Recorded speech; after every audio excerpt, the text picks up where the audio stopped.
दो कुएं थे और ये नदी थी और गांव में 1200 करीबन लोक संख्या थी। इतने लोगों को नदी से पानी लाने के लिए आए, दो कुएं का पानी भरने के लिए पूरा दिन लोग यानी स्टेप बाय स्टेप पानी भरते रहती थी। ज़्यादा से ज़्यादा महिला और बच्चे, पुरुष तो दिखते नहीं थे पर महिला और बच्चे। मछली जल की रानी है, जीवन उसका पानी है, हाथ लगाओ डर जाएंगे।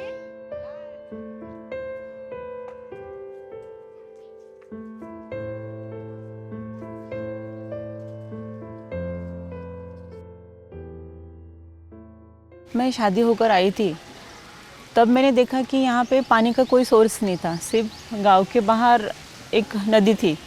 तो यहाँ पे घर के जो लोग थी, सास थी, जेठानी थी, तो उनके साथ में नदी पर जाना पड़ता था पानी के लिए।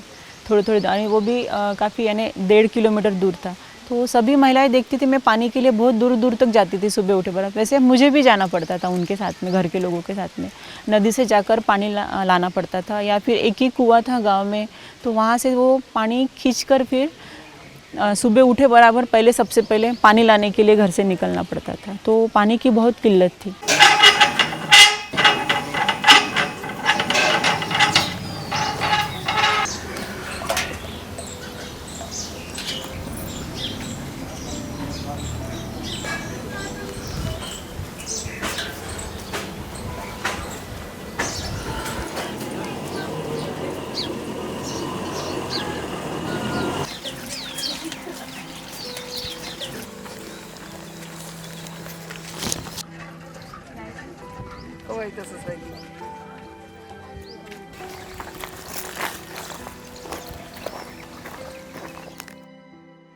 नमस्कार सगळ्या माझ्या भगिनींना।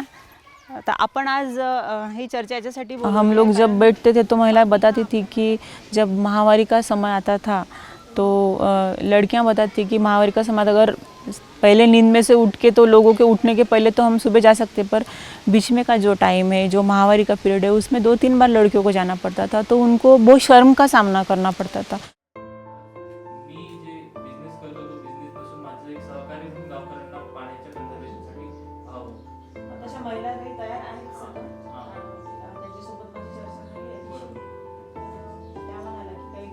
स्क्वेअर फीटला 10,000 रुपये खर्च येतो. तर त्या 10,000 रुपये खर्चामध्ये आम्ही वेगवेगळे घरात गेलो. तर याच्यामध्ये आपण 20% लोकांकडून वर्ग तो पैसा लगा कि अपने को चुनाव में खड़ा होना बहुत ज़रूरी है, क्योंकि अपन सिर्फ अभी बातें कर सकते हैं, अपनी समस्याएं शेयर कर सकते हैं, पर उसके लिए पैसा होना बहुत ज़रूरी था। कुछ चीज़ें जो अपने को खड़ी करनी होती है तो उसके लिए फाइनेंस होना बहुत ज़रूरी था। पढ़ी लिखी तो थी मैं, पर पैसा हम कहाँ से लाते।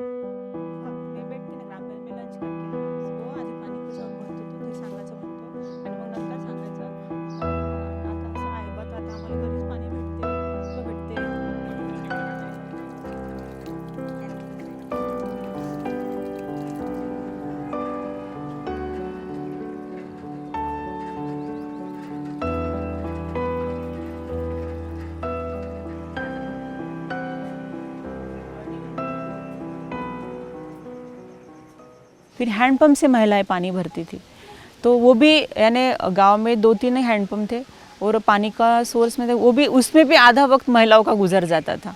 फिर धीरे धीरे वो हैंडपम्प से फिर हम लोगों ने क्या बोलते हैं नल कनेक्शन के लिए प्रयास किया कि अपने पास में नल कनेक्शन हर घर में, घर तक अगर पानी हो तो महिलाओं की दिक्कत कम हो सकती है, उनकी परेशानियां कम हो सकती है।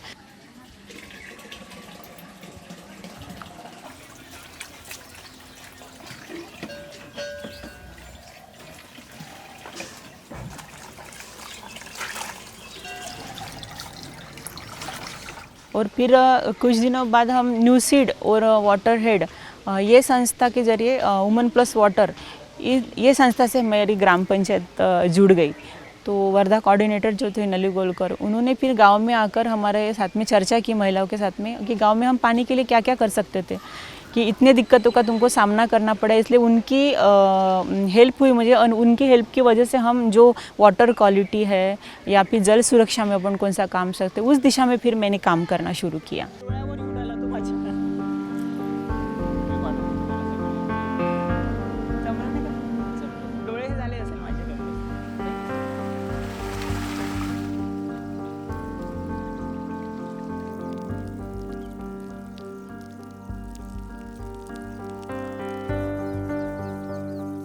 तो सबसे पहले फिर हमने बंधारा जो था फूट गया था, तो उसको छेद गिर गए थे, तो पानी नहीं रहता था बंधारे में।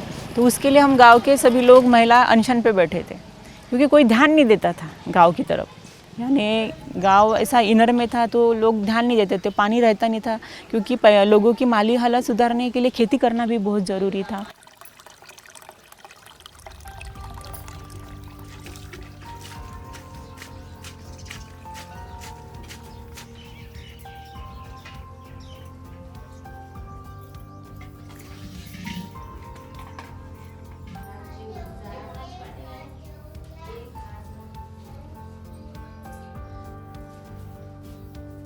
मछली जल की रानी है, जीवन उसका पानी है, हाथ लगाओ डर जाएगी, बाहर निकालो तो मर जाएगी।